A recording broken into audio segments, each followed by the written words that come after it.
Hey adventurers, welcome to the Ouachita Mountains in Arkansas and Oklahoma. We're mostly going to spend our time in Arkansas today, but I just got our first creature. This is a rich mountain salamander, and this mountain range is home to a number of endemic salamanders. That's why we're focusing on it, and this is the first one. Let's take a look. Check out this gorgeous salamander. You can see he's got some really nice greenish brass fleckings on the back there and some white spots on the side. Those are our main field marks for this guy.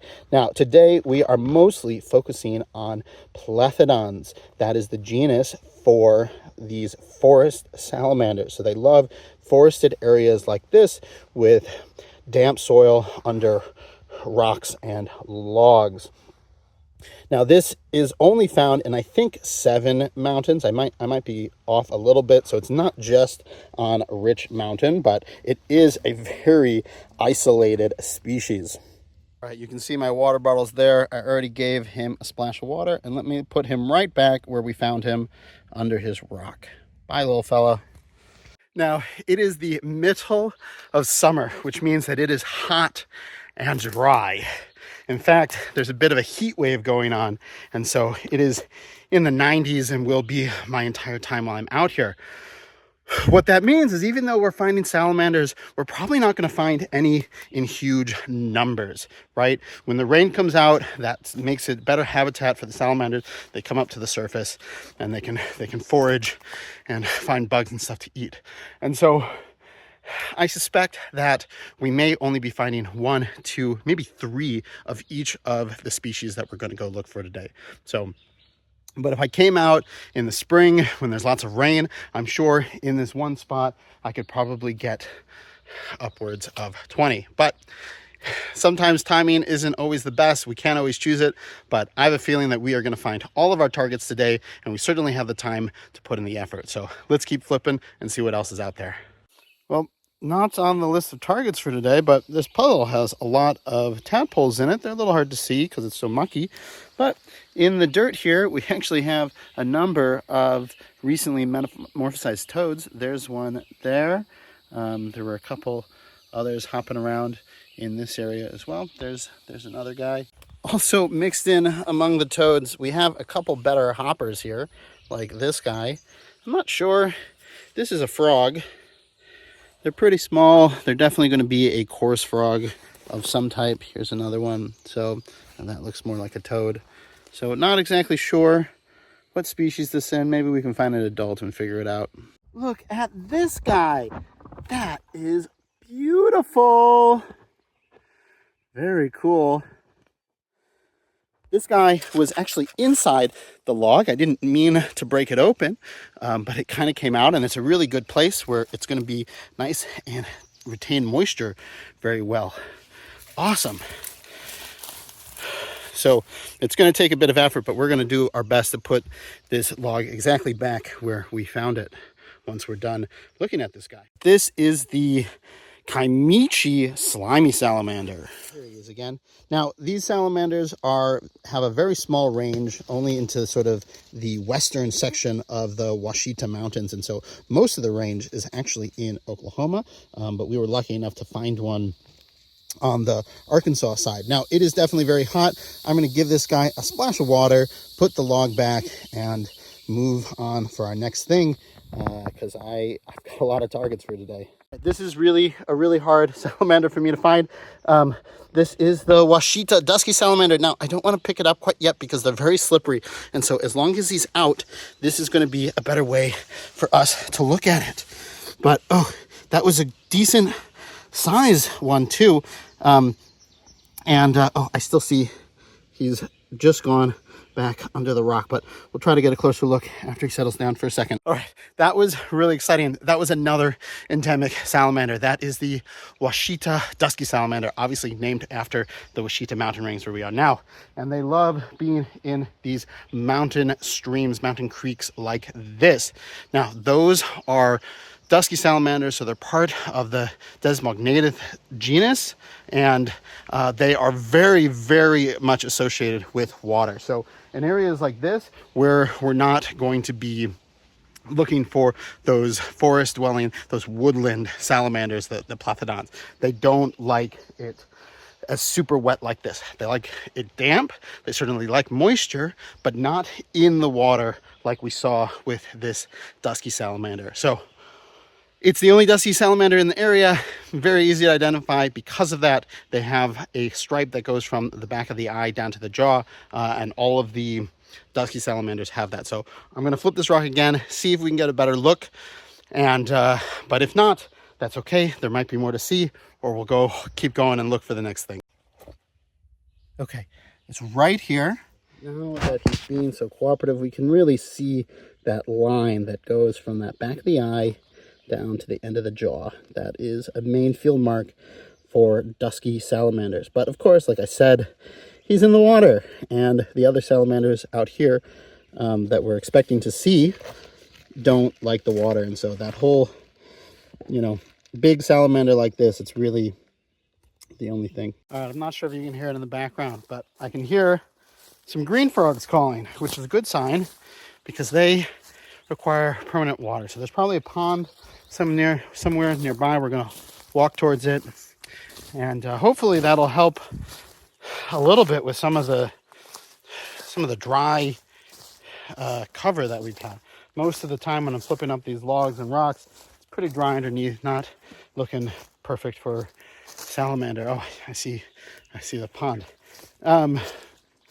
So hopefully the area nearby the pond will be a little bit better. That slimy salamander we had was right next to a pond. So hopefully this might help a little bit, because we're averaging less than one salamander an hour, one thing an hour. So we really got to step it up and find some of our targets here. Let's go. All right, well, this pond here seems to have lots of green frogs. Let me see if they just keep jumping pretty quick. Oh, there goes one. Oh, nice. Look at that. We've got all of these eggs here. That's so cool. A nice big blob of them.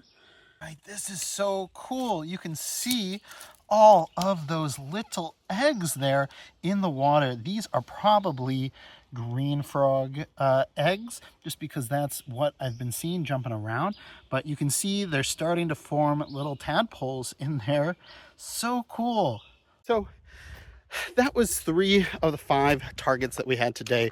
We missed out on some of the endemic salamanders, the Ouachita Mountain salamander and the Ouachita Mountain salamander, although we did put in some effort. It was just too dry and too hot, and unfortunately it'll rain the day after I leave and next weekend, so my timing was just off here. But that's not the end of our adventure. Sometimes the best way to find stuff when the months are its hottest is to go road cruising. So hopefully we'll get a snake or two. I'm expecting at least something that's new for me and new for the channel tonight, but you never know what we're gonna find. So let's wait for it to get dark and see what's out there. Oh boy. Look at this. This is awesome. Whoa. Okay, I'm out of breath, not really prepared, not in a good spot, but this is our diamondback rattlesnake. All right, look at this. Now this rattlesnake is in the thick here. It's really hard to get any closer, but this is a big western diamondback rattlesnake. One of the most venomous snakes in the US. And what a beauty. Look at that. Just a really good example. Now, like I said, I can't really get too much closer because it is difficult to move through all this vegetation, but what a beautiful snake. Well, that was our first snake of the trip. So exciting. Now, unfortunately, I wasn't parked in a good spot, and it's very difficult to park on this road. I didn't feel like I had my car in a safe place, so I couldn't spend a lot of time with that snake. But wow, that was a beautiful one, and so big too. But it's a good sign that snakes are finally on the move. It's still in the high 80s as far as temperature goes. So I don't, I was expecting to start seeing snakes come out once the sun was actually sort of setting, which is still about an hour away, but that was great. That was very exciting, but definitely a big venomous snake. Not one that I could get as close of a look as I wanted. I didn't have all my gear set up in time, but that's okay. Really, really cool. All right, we gotta go. We're gonna head to a place that's known for road cruising and see what that's all about. Let's go. All right, we finally found a snake as we're starting to road cruise. You can see it is dark, the sun has set, and we just got this little copperhead. Now, the field marks for these guys are pretty simple. You see those Hershey kiss marks on the side? That is our main field mark. Beautiful snake. These are venomous, so we're not going to get too close to it, but we're going to help him out of the road because he is right in the middle of it. But excellent. Hopefully it's a good sign that there's more snakes for us to find tonight. So let's go. All right, snake number 2 of the night. This is a beautiful timber rattlesnake. Now you can see it's got these bands that go across it, so it doesn't really have that diamond pattern that we've seen with a lot of the other rattlesnakes. So pretty cool, excellent. Wow, this is not a very big one, maybe 2 feet long, but what a beautiful snake. A really pretty pattern, and I love how it has that sort of orange stripe on the back as well. Look at that.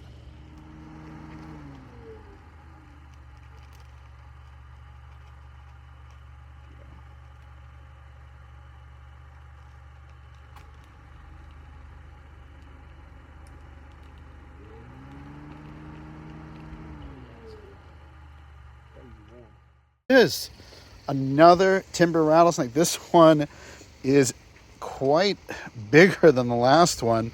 And you can see it has more of that classic pattern with those bands there. Very cool. This is a much scarier looking snake. This snake is amazing. A nice big chunky one. I think this might be the last thing that we're going to see tonight because it is getting quite late. So nice 3 snakes out here tonight. So it's been pretty productive. Thank you so much for watching. Please remember to like and subscribe. I'm Greg Schechter. This is Schechter Natural History, and I'll see you in the field.